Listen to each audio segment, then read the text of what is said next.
Evening, guys. Just doing another retrospective on a build, one of my older builds. This build is not that old. Maybe 2 or 3 years ago, I think I finished this. And I was building it for about a year. Just I was building it, it would put it away, not touch it for a few months. That's really the only reason it took that long.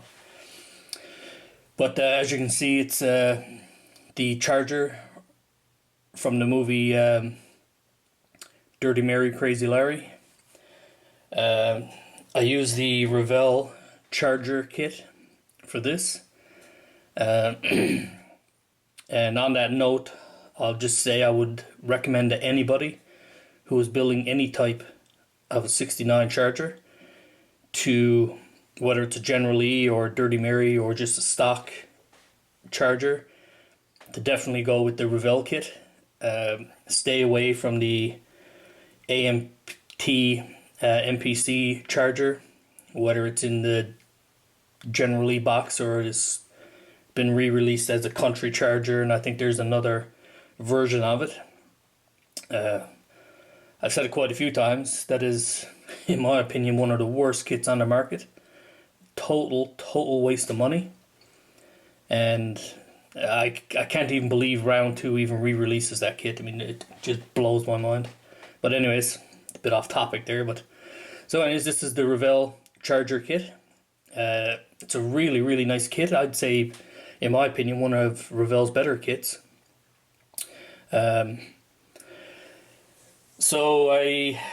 The only additions or aftermarket that I did to this is the decals, of course, or the stripe decals anyways. The charger decals and stuff are all from the kit. I bought some, let me get a pointer here, guys, sorry. I bought some aftermarket resin wheels, but I think you can get these wheels from other kits.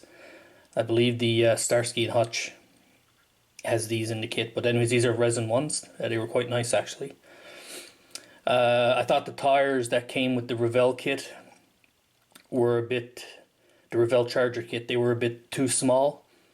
If you ever watched the movie, the charger in the movie seems to have a larger tire. So these tires actually came from the Revell 71 Barracuda kit.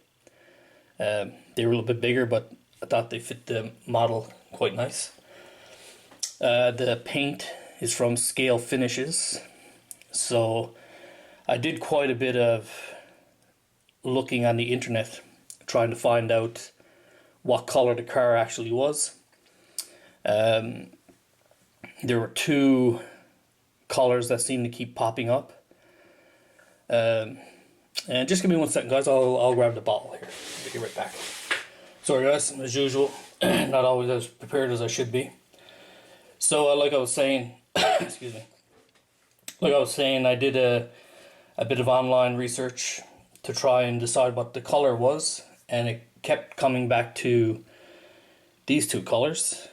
This is the Plymouth Limelight, and the other one that kept coming up was this Dodge Citron Yellow. So I bought both of them from Scale Finishes, and when I got them, the Citron Yellow, to my eye anyways, seemed to be the right color. But, you know, people would debate that for 100 years, but it was the color that I ended up going with.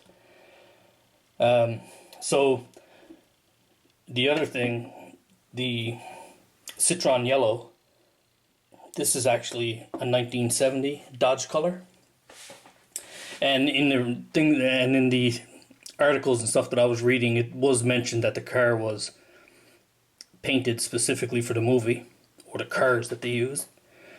So anyways, I went with that color, 1970 color. So I decided to try and mimic that the car was painted for the movie. So if you look,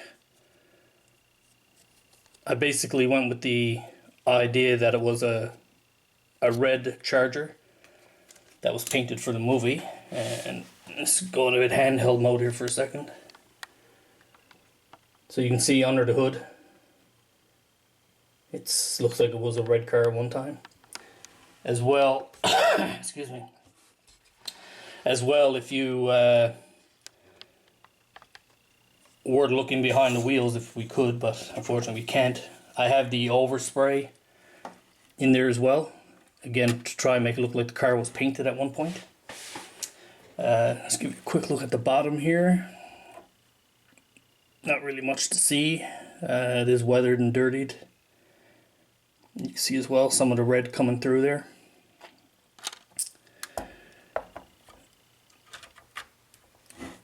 So let's give it a spin here, and when we spin it, you'll see one of the major mistakes that I made that in reality pretty much ruined this build for me.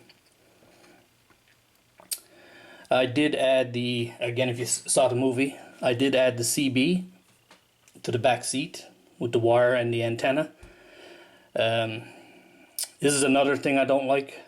The antenna is way too big. I should have made basically used a piece of wire instead of using a plastic antenna, but that's, I plan to build this car again, so the next time I'll fix that.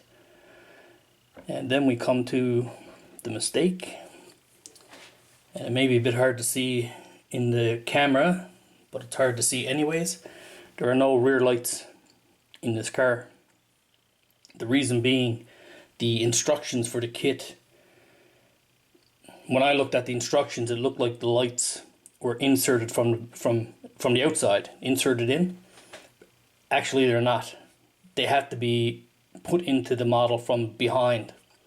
I didn't realize that until I had the body on the chassis, and it's a very tight fit to get the body over the chassis, and I didn't want to risk breaking anything by taking it off again, so I just left the lights out. It's a bit hard to notice, but it irritates me to no end.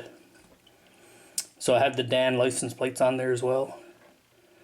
The inside is just regular black, normal black vinyl interior. And as you saw from that other shot there, I have the engine weathered as well. So anyways guys, that's another one. Overall I was really pleased with this build. Like I said, really the only two things that I that I don't like is the fact that there's no lights, rear lights, and the fact that that antenna is just way too out of scale. So like I said, I'm planning to do this build again at some point. So but other than that, and like I said, it's a great kit. Great kit if you're building a General Lee. Do yourself a favor, use the Revell.